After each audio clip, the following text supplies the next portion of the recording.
Welcome to a very special interview with a very special man. Neeraj Chopra is a dear friend, but one of India's greatest athletes, and I'm on record today to say he is India's greatest athlete of all time. Last time when I wrote this, he called me at 1 a.m. saying, "आप क्यों लिख रहे हैं? मैं अभी लिख सकता हूँ." 2 consecutive Olympic medal, Diamond League, World Championship, Asian Games. ये कंसिस्टेंसी कहाँ से आता है? एक भी कंपटीशन ऐसे नहीं गया जहाँ नीरज चोपड़ा पोडियम फिनिश नहीं किया है. नहीं, बिल्कुल जी। सबसे पहले तो काफ़ी अच्छा रहा ओलंपिक्स, और सीज़न बेस्ट हुई क्वालिफिकेशन राउंड में भी और फाइनल में भी. कंपटीशन काफ़ी तगड़ा था ऑल ओवर देखे तो. मतलब अभी तक की हिस्ट्री का मुझे लगता है one of the best competition था जेवलिन हिस्ट्री का. और वही है, मेहनत काफ़ी कर रहे थे इसके लिए, और पेरिस ओलंपिक का पहले से ही था कि हाँ अच्छे से तैयारी करनी है, और अच्छा रहा. मतलब तैयारी भी अच्छी चल रही थी, बस थोड़ी सी रुकावट आई वो ग्रोइंग की वजह से. पर जिस तरीके से सीजन बेस्ट थ्रो लगी और परफॉर्मेंस रही तो काफ़ी अच्छी थी. ये इंजरी जो आपने कहा है, कल आपने प्रेस कॉन्फ्रेंस में भी कहा है, मैं देख रहा था कि आप शायद सर्जरी भी लग सकता है. थोड़ा बताएंगे व्यूअर्स को कि बिकॉज हमारे देश में उतना हम समझते नहीं है कि एक जैवलिन थ्रोअर के लिए इंजरी मैनेज कर करना बहुत ही डिफिकल्ट होता है. उसके बारे में थोड़ा सा बताइएगा. ये क्या है कि जब हम रनिंग करते हैं और जो क्रॉस टैप होते हैं तो उस टाइम पे पूरा जो है एफर्ट ग्रोइन पे आता है, और जब हम थ्रो करते हैं तो काफ़ी एफर्ट आता है उस पर. तो अगर वो 100% फिट नहीं है तो जो एक एफर्ट लगना चाहिए थ्रो पे, और जैसा कि मैं बताता हूँ कि लेग्स का काफ़ी काम होता है थ्रो में. अपर बॉडी से लगता है कि थ्रो करते हैं, लेकिन लेग्स अगर सही से काम ना करे तो थ्रो का काफ़ी इम्पैक्ट पड़ता है.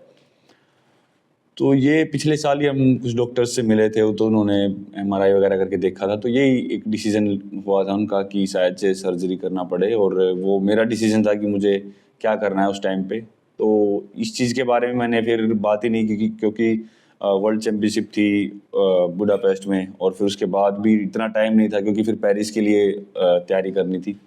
तो भी फाइनली ओलंपिक्स भी मतलब मेरा इवेंट ख़त्म हो चुका है, और अभी इस बारे में एक बार फिर से चेकअप वगैरह करवा के देखेंगे कि क्या करना है और कैसे हो सकता है. और मेरी टीम भी साथ में रहेगी, और फिर इसके बारे में बाद में डिसाइड करेंगे क्या कर सकते हैं. नीरज, आप इंडिया के लिए गोल्ड सिल्वर दोनों लाए हैं ओलंपिक्स में.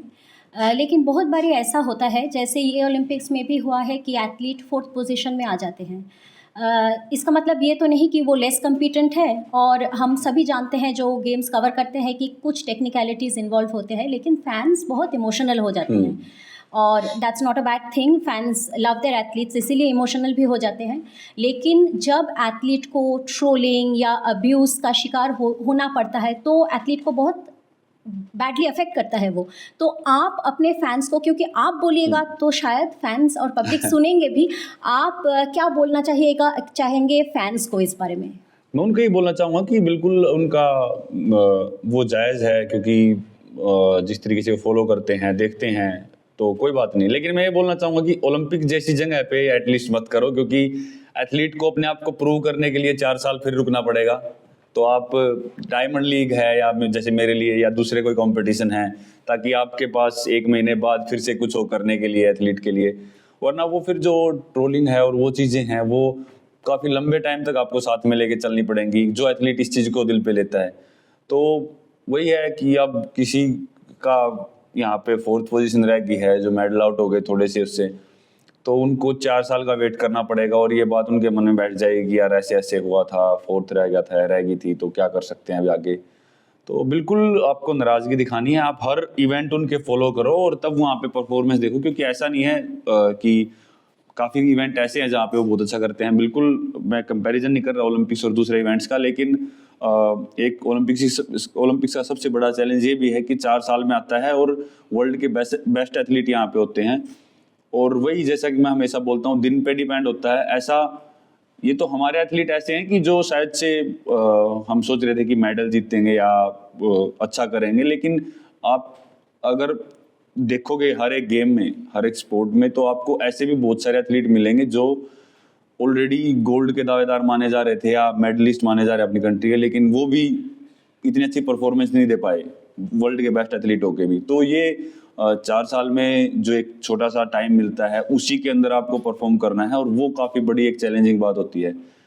तो मैं ये बोलना चाहूँगा कि आप देखो, बिल्कुल वो दुख होता है, लेकिन जो ये डाउन वाला टाइम होता है, इस टाइम सपोर्ट की ज़्यादा ज़रूरत होती है, तो उस टाइम थोड़ा सपोर्ट। बहुत ही इंपॉर्टेंट वर्ड्स है ये। आई होप फैंस ये सुन रहे हैं। बाय द वे मैं बता दूं, हम लोग ओमेगा हाउस में हैं और नीरज का ये जो घड़ी है बड़ा सुंदर है, एंड मैं भी इस ओलंपिक्स का ओमेगा ही पहन के इंटरव्यू कर रहा हूँ बाय द वे। सो एक कॉमनैलिटी है। बट नीरज, मैं उस दिन फोटोज भी देख रहा था आपका घड़ी का, बट वो दूसरा बाद में पूछता हूँ। विनेश फोगाट, आप दोस्त हो उनका, एक सिल्वर मेडल कंफर्म हो गया, उसके बाद 100 ग्राम, ये पेन का वजन है।